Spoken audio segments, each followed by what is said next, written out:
Hey everyone, I'm Rafi. I'm a second-year PhD student in the Baker Lab, and I'm one of the developers of RFDiffusion3.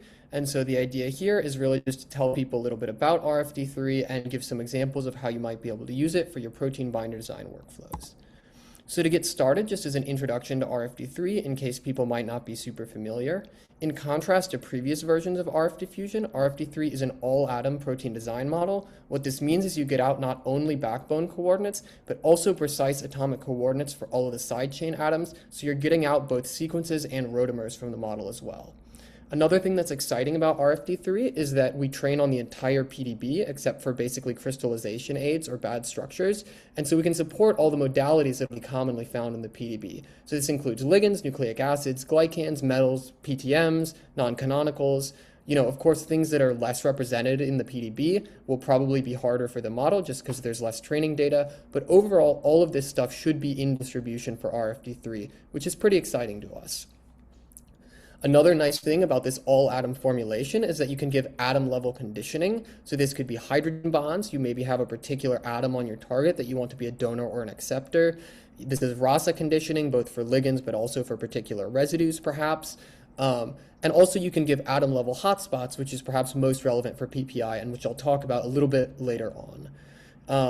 And then in terms of how to, what doors this unlocks, you can decide how to handle your target sidechains. So you can make them totally constrained, you can make them flexible, you can make them partially flexible, and maybe depending on how you want to do this, you could, mirror what's going on in solution even a little bit better than just a rigid crystal structure.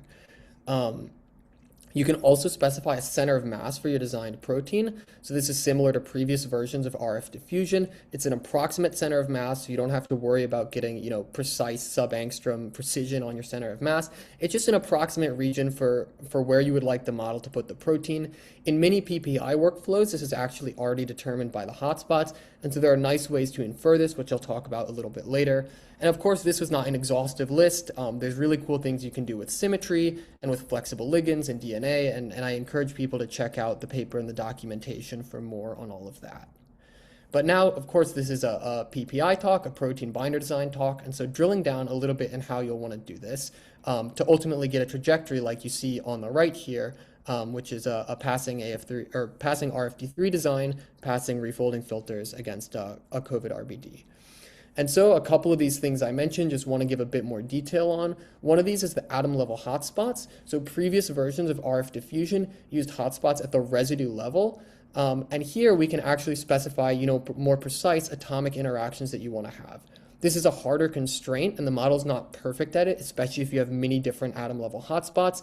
But typically what I've found is that you can get about 2/3 adherence to the precise atom at 4.5 angstroms, and you'll almost always get an interaction with some atom in that residue at the precise 4.5 angstrom distance. So you will get close interactions. Most of the time it's exactly where you specified. The model is not perfect, but what's also really nice about RFD3 that people may not be aware of is that it's much, much faster than previous versions of RFDiffusion. So it can be about an order of magnitude faster than RFD1 and RFD2, depending on the length of your system. And what's nice about that is you can specify really difficult constraints and then filter out based on constraint satisfaction before spending all the time to go through a refolding model. So you can actually satisfy more difficult constraints even if the model doesn't get it every time, just through this kind of efficient design and filtering workflow. There's also this center of mass conditioning, which I mentioned briefly. This can be useful if you don't have any hotspots and you just want to guide to a rough region, one side of your target, for example. Most commonly, you will have hotspots in a PPI case in particular, and so we can infer the ORI token. I'll specify how to do this a bit later on, but what it'll do is it'll take the center of mass of your hotspots and move outwards, normally outwards about 10 angstroms, and in-house we found this to be a pretty reasonable way. I would recommend this for people getting started. If you don't have a precise center of mass in mind, this is a good place for most mini binder design workflows. And then of course, you can also use all the other kinds of conditioning that I mentioned in the previous slide. So there's no different checkpoints or different models. There's no hidden adapters. This is just one model for RFD3 that can do everything. And so what's really nice about that is you don't have to worry about, getting out of distribution of PPI. Maybe you've got a ligand that you want present in your system, or a peptide or some DNA nearby. And that's totally supported. And you can also do other kinds of conditioning that are less common in PPI workflows. So you can do, Motif scaffolding, sorry, indexed or unindexed. You can do tip atom motif scaffolding. You can do these H-bond and Rasa conditioning. So, and again, as the constraint sets get more complicated, inevitably fewer of the designs will start passing. But in principle, all of this stuff should be in distribution for the model. So, of course, the purpose of this talk is how you can go about using it practically. And so what this is going to look like is, and I'll give a specific example in the next slide, but just at a high level, you're going to have a file that's going to be an input file. It'll be a JSON or a YAML, and it'll be passed to RFD3 at the command line, and it'll contain all the information about your particular system of interest, the problem you're trying to solve. And so for a very standard basic PPI use case, it's mostly just going to specify where the hotspots are, and then also, a PDB or CIF file that contains the structure of the target so that, of course, the model has to be aware of what your target looks like. And again, I'll go into more details, but just wanted to shout out right here on our GitHub page, Rosetta Commons/Foundry. There are a bunch of tutorials, both for PPI and other use cases, that have been put together by the Rosetta Commons folks, and they're really fantastic. So thank you to them for putting that together, and I encourage people to check out those resources. And then, of course, also, the README documentation will be more comprehensive and will cover all of the flags and some things I didn't mention here. Okay, so here's going to be an example command. And again, there's examples on the GitHub, but this is, a pretty basic PPI design workflow and what it's going to look like. So what we've got here is on the left, the design specification file that I mentioned. This is in YAML format. You can also use JSONs. They're both just nested data structures, and the file format looks a little different, but the nesting and the names of all the arguments and flags to RFD3 are exactly the same between the two files. So it's kind of just whatever format you prefer to work with. So in a YAML, for people who aren't familiar, the nesting goes by tabs. So that's what this structure looks like here. And at the top level, we've got our task name. There can be multiple tasks in a single input file, so you can specify several different design problems and have RFD3 design against all of them in a single run command, sequentially, of course. And so here I've only got one for simplicity. It's going to be against the insulin receptor, so I've named it accordingly, but you can name it whatever you like. And of course, a primary thing here is going to be this input file. So it can be a PDB or a CIF file. You can use relative or absolute paths. And here I've got this cropped file from the RCSB PDB that contains the insulin receptor. Next up is going to be your config string. So this is kind of the core way in which inputs get specified to RFD3. And so there's kind of three main types of components you'll see here. So you can have diffused residues, which are just regions that will be completely designed by the model. So that's on the left here. There's no chain ID because they're being newly instantiated residues. So this 40-120 indicates that you'll sample a length between 40 and 120 residues, and the model will design at that length for the given batch. Next up, we've got a chain break. That's this /0 syntax. And of course, we want our mini binder to be on a different chain from our target. So that's why we've got a chain break here. And then lastly, we're actually loading from our input file. And so what this is going to look like is a chain ID that indicates that it's from an input file, and then the residue IDs. So this is chain E residues 6 to 155, inclusive on both bounds.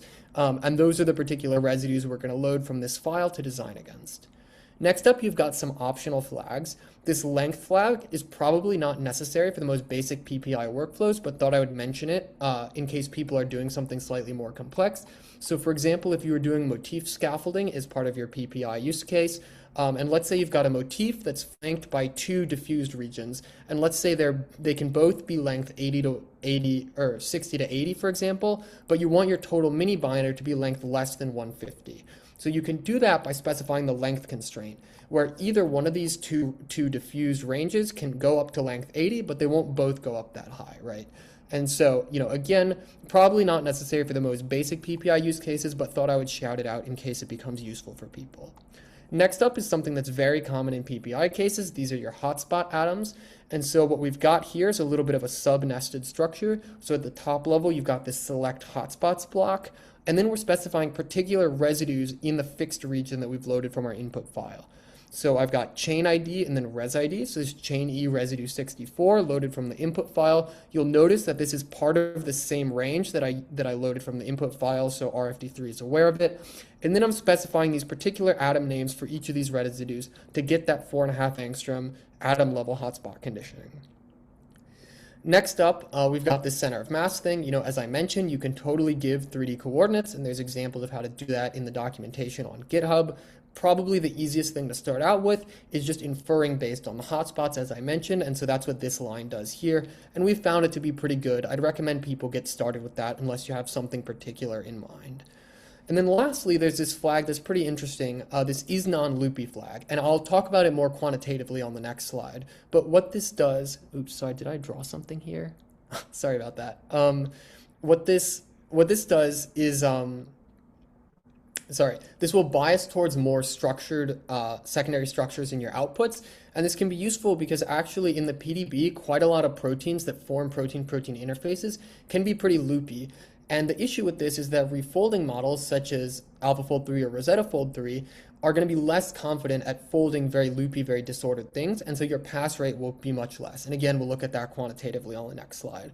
But in general, I'd recommend people probably use this flag unless, there's a particular reason that you would like to go with the full range of secondary structures.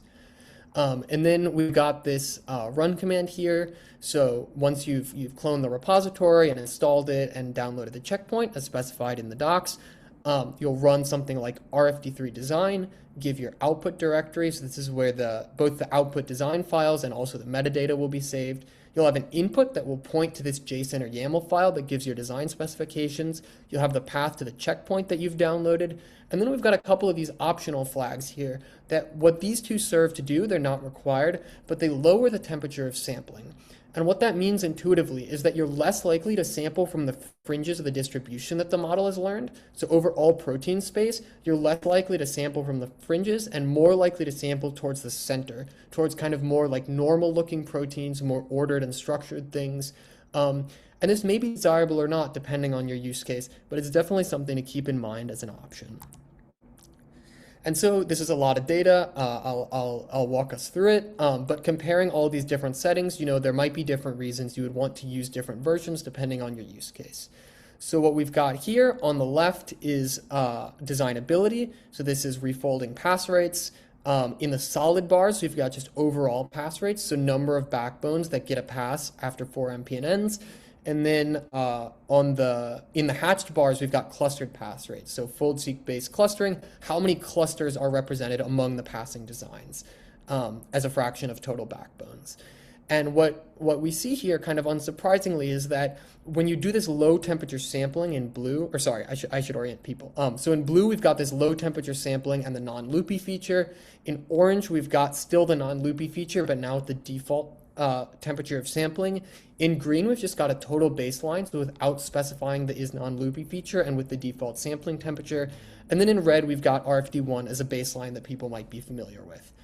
And so what we see here, now just comparing these blue and orange lines, is that unsurprisingly, the overall total pass rate increases if you do low temperature sampling. You're sampling more normal things, but this clustered pass rate actually goes down a little bit in many tasks when you go from standard temperature to low temperature. And the reason for this is that you get much, much more diversity at the standard temperature, which is of course not that surprising. If you're sampling at the fringes, you'll get things that are more different from the other designs that the model is sampling. And so that's this plot on the right here. This is just the total number of clusters for each of these different models. And as you can see, you get a big diversity boost from the default temperature of sampling.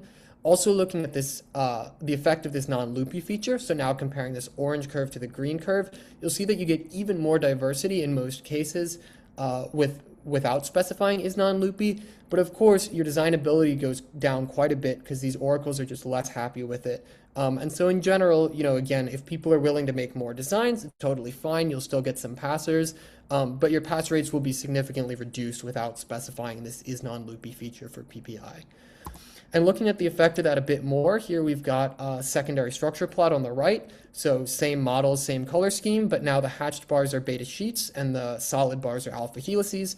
And what you see is that first comparing these blue and orange lines, the temperature of sampling doesn't tend to affect the secondary structure distribution all that much. Of course, it varies by task, but within a task, not a crazy amount. However, when you remove this is non-loopy feature, suddenly now you get big shifts in the distribution. You get a slight increase in sheets, and you get huge drop-offs in the number of helices.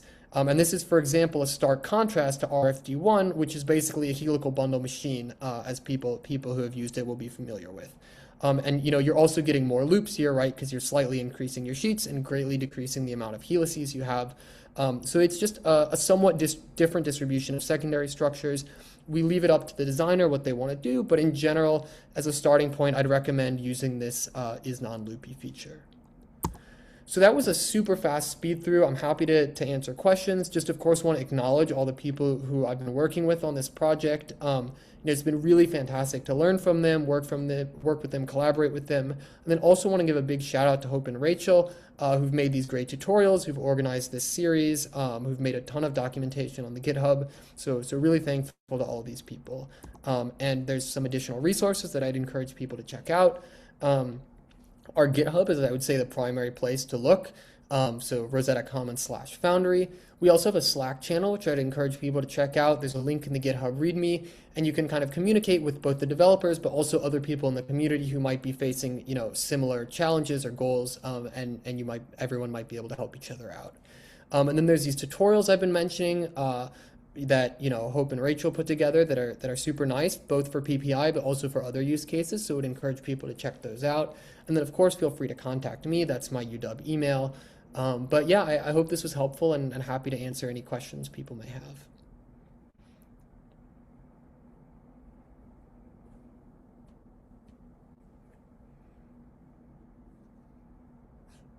It does look like we have a question in the chat. So Ayazia asked, are there any examples of indexed and non-indexed motif scaffolding?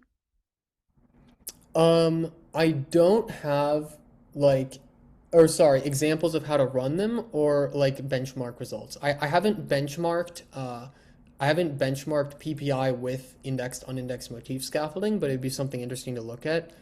I don't have an example right here in these slides, but there should be some documentation on the GitHub. Yeah, I'm also happy to answer questions, if you DM me over Slack, over email. It'll be through that same config syntax. And then for unindexed motif scaffolding, you'll have this additional argument called unindexed that will specify which of the loaded regions you want to be given as unindexed constraints as opposed to indexed constraints. But yeah, sorry, I don't have a file here in these slides that we could look over. Ayazia, do you want to ask? Yeah, can I ask another question? And that's maybe the most important one. Did you do you have like experimental success rates for RFDiffusion 1 versus 3? Is it, if you don't have anything special like nucleic acids or glycosylation, is it better to still use the original RFDiffusion, or should we use the third version? Yeah, so it's a good question. It's an important question. So the numbers we have are from a much older version of the model.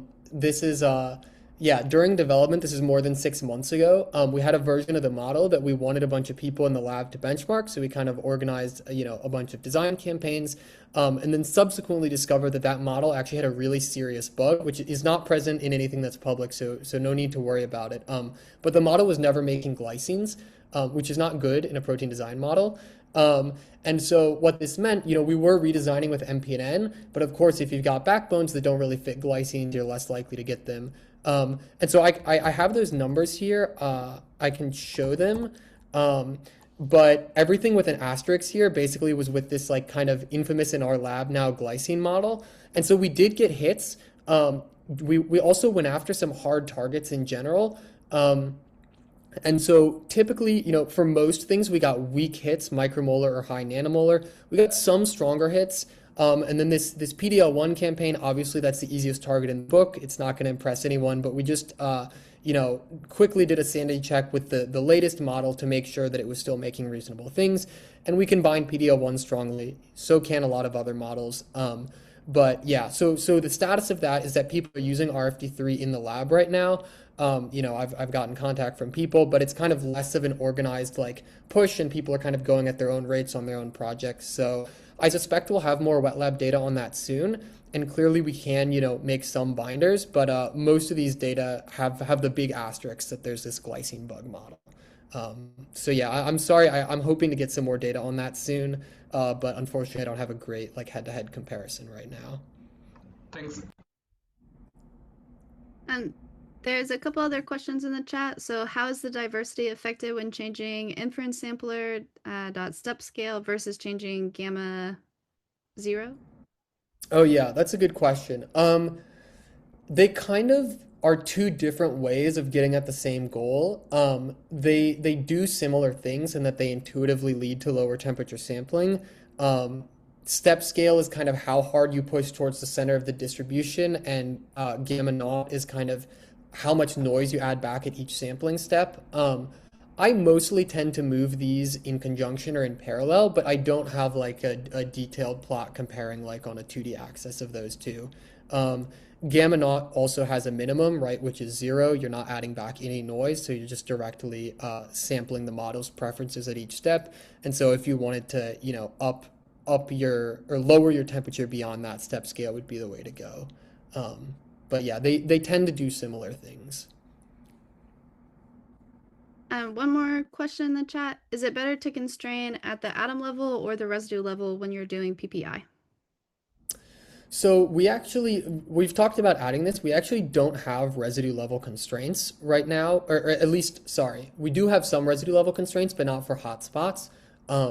And so the hotspots do have to be specified at the atom level. You can, of course, just specify all the atoms if you want, but in practice, given your particular rotamer you're working with, that may not be the best idea.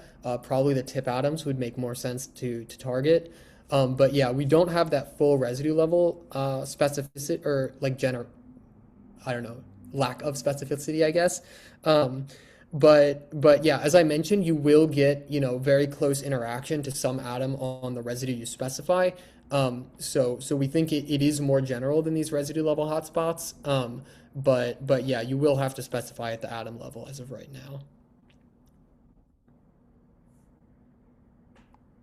All right, any final questions? Yeah, I've got one. Can you specify on why you still have to redesign with protein MPNN versus, for example, like latent labs where they don't, stuff like that? Yeah, that's a great question. I didn't include these slides in this presentation. My thinking is that it's this kind of Atom 14 framework we use where here, I guess we can look at, well, okay, I won't try and pull up another slide deck on the fly. But you've got all of these atoms diffusing through space. Some of them are real and some of them are virtual. So for those who aren't familiar, the way this works is that you'll have 14 atoms for each residue, so that corresponds to the maximum, which is a tryptophan. And then the model can choose to decide that some of them shouldn't actually be present in the output. So those are what we call virtual atoms. And the model will just place them on a given known location. So for us, it's the C beta. And then we clean those up at the end. This formulation is kind of intuitive to a human. We can see the atoms moving in space. We've got these nice trajectories. But for the model, it's actually very difficult because you've got these discrete side chains that are all somewhat dissimilar from one another in terms of overall 3D coordinate space and number of atoms. And if the model wants to change the sequence, so it's oh, actually, I think this residue should change to another one, it has to do these huge movements through spaces that contain total garbage, right? If you interpolate between a glutamine and a glutamate, halfway between you get junk. And these models kind of operate in continuous space, and so it's kind of hard for them to reason over that, and kind of hard for them to make really smooth transitions between different residue types. And so for that reason, I mean, it's only a hypothesis, but we think that that might not be the cleanest formulation for the model to reason over, and it kind of has trouble tuning the sequences to exactly what it was exactly what would be optimal. Yeah. And do you think latent labs have every possible sidechain at the same time and then interpolate between those? That would be one way to sort of solve that problem as well, right? Yeah. Yeah, that could be interesting. And there's also some other approaches in the literature. There's these models out of a group at NVIDIA called La Proteina and Complexa, and they use a different formulation from this Atom 14 approach where they kind of embed into a latent space and then project back out from it at the end. And this latent space that they design within has a much smoother representation of all the different side chains. There's a nice plot in the La Proteina paper, I believe, that's kind of like a dimensionality reduction of their latent space. And you see this really nice organization of different residues and kind of more similar residues or near one another, chemically similar residues. And so, that might be a nicer way for the model to reason over these constraints. But yeah, there's lots of people doing this Atom 14 formulation. It seems to have worked pretty well for us, but empirically, the sequence design is not up to what we'd like. And there's some work ongoing in the lab to try and address that. Thanks. Matt, would you like to ask your Yeah, question? thank you so much for sharing this. It seems like a real breakthrough to be able to have so much control over all the detailed components of the target and the molecule that you're looking at, symmetry and all these different parts. But I'm curious if, let's say you had a vanilla target and you wanted to design a binder to it. I was curious if you had a sort of a conceptual guidance on whether or not one should use like Bindcraft, this, BoltzGen, like what's sort of the design space in terms of like somebody wanted to go after a target, why, what would be your recommendation or how should we think about sort of what tool should we reach for in our toolkits? Yeah, it's a good question. So there's, I guess, kind of two main like classes of these models, I might say. One is something like RFD3 that's fairly fast but does not have, near perfect hit rates. And then you've got something like BoltzGen or these other hallucination-based backprop models that get really, really high hit rates, but they're very slow to run. And so it's kind of a trade-off for your particular use case. What exactly you want to go for. If you really want everything that comes out to pass AlphaFold, probably something like Bindcraft would be the way to go, but it'll take much longer to get a given design. By contrast, something like RFD3, you can get much more designs much more quickly, but you might have to do some filtering on the outputs. So I don't have the numbers on Bindcraft, but I did compare to some other of these kind of like fast design and then filter type of inference regime models. So here I've got BoltzGen and Complexa, which is just the ones I was able to benchmark in this time frame. And so this is on the same benchmark. We've got, again, blue is RFD3 at low temperature and orange is RFD3 at full temperature. But then we've also got BoltzGen in green and we've got Complexa in red, again, clustered and unclustered, so same plot format. This is a slightly lower number of backbones per target because that's the number of samples I was able to get for Complexa, just in case the numbers look slightly different from the previous slide. But yeah, overall what we see here is that, of course, this is our benchmark and maybe it would look different on other benchmarks, who knows.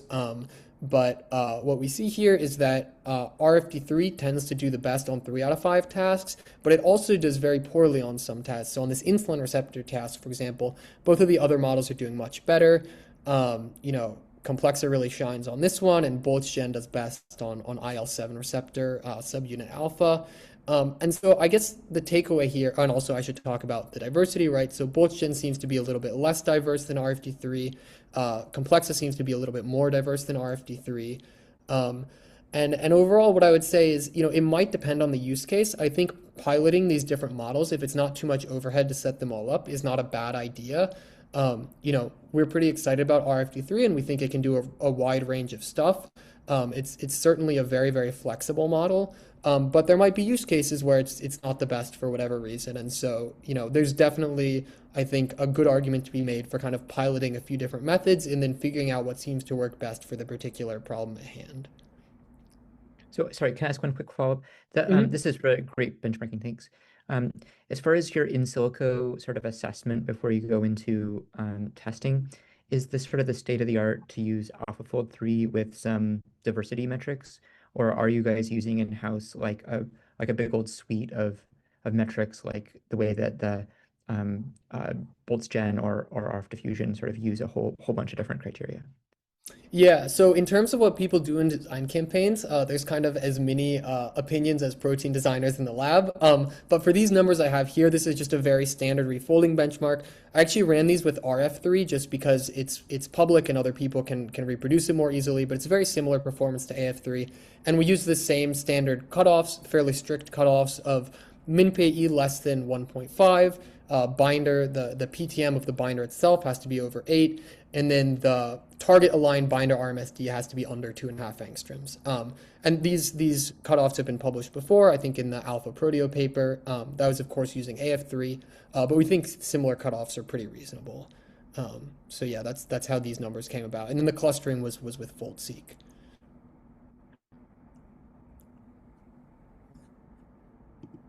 TJ?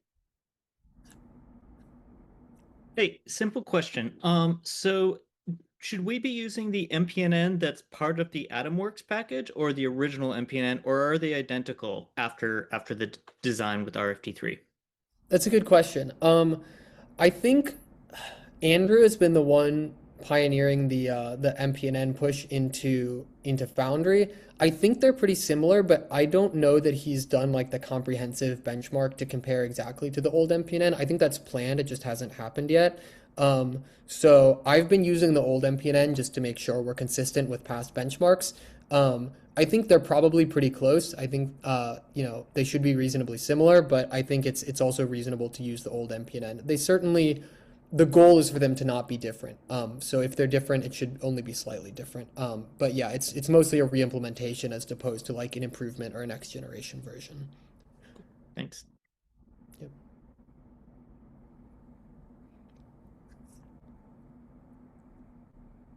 All right, well, I'd like everyone to join me in a little virtual round of applause. Thank you so much. This was great.